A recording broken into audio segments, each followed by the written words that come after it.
We passed the one-year fix, so people right now are in difficulty. We would sit and negotiate that. The leader has said he won't negotiate before. We're willing to negotiate once the credits are extended, plain and simple. And we made that in our proposal yesterday. So for 1 year, people making millions of dollars would still receive these COVID-era subsidies? The bottom line is the senator from Ohio ignores that 99% of people. You want to hurt people making $10,000, $50,000, $90,000 and hold this up? We can fix what the gentleman said in a negotiation, but don't have people who are every day being hurt by paying thousands of dollars more that they can't afford. I know that the senator from Ohio cares about the billionaires. We care about average working people. I yield the floor. So just to be clear, Mr. President. Was recognized. So just to be clear, what you heard from the minority leader was the following. I just want to recap it for those of whom might have missed. Number one, he acknowledged that the Democrats have actually not put forward a written proposal that people could look at. Number two, he acknowledged that his plan would be to allow millionaires, let me just say that clearly, people making millions of dollars would receive Biden-era COVID Obamacare subsidies. You heard that right. No income cap. I was going to ask him before he stormed out of the room, because evidently he doesn't want to hear any opposing views or actually engage in meaningful negotiation.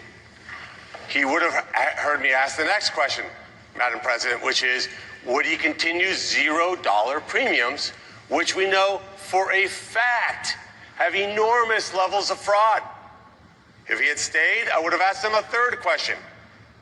Does he want these monies to go directly to insurance companies? Let me repeat that, Madam President, because I don't think the American people have been told the truth here.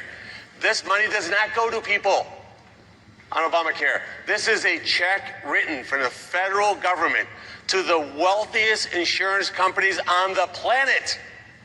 He wants no income caps, millionaires getting COVID subsidies. He wants $0 premiums that are filled with fraud. And he wants to enrich insurance companies even more. And because he can't get that, here's the irony. There's federal workers, military, TSA, the clerks here that aren't receiving paychecks, that might get their health insurance canceled because we're not sending the premiums in. He's doing this to help people who have made millions of dollars already with this flawed healthcare system.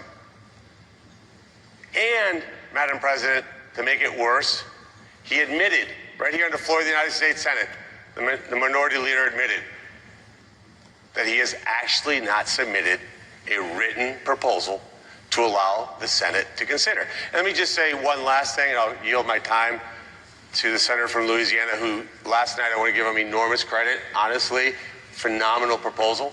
I love what you said, which is instead of sending this money to insurance companies, why don't we send it to the people directly? Let them be empowered to hold insurance companies accountable. Let them make the decisions. I find it laughable that he says, I'm for billionaires. I'm somebody who worked my entire life in a private sector. And according to financial disclosures, he has a higher net worth than I do. And he's been a politician his whole life. So I don't know the math around that. But I'll yield the floor to my great colleague from Louisiana, who sadly, by the way, the cameras don't pan the room. There's no Democrats here listening to what you're about to say. And you're here because you're a good man, because in your heart you want to fix this. They say that we won't negotiate with them. They want to negotiate with President Trump, which is funny because I look around, there's little plaques all over this floor. There's none that say Donald J. Trump. There's none that say that. This is a negotiation among the United States Senate. But they're not even here. Look, gone, empty. Maybe they're at lunch with some lobbyists. Maybe from insurance company lobbyists are taking them out and playing golf today. I would if I were an insurance company lobbyist. I'd be like, man, you guys are making me rich. Like filthy, filthy rich. And isn't it, and I'm going to end, I swear here. Isn't it ironic, Senator Cassidy, that we want to give the money directly to the American people, and they want to give it right into the pockets of the people who fund their campaigns. And maybe they even own those stocks. Things for people out there to listen to and think about. I'll yield the floor now. Thank you, Senator Moreno. Oh, sorry.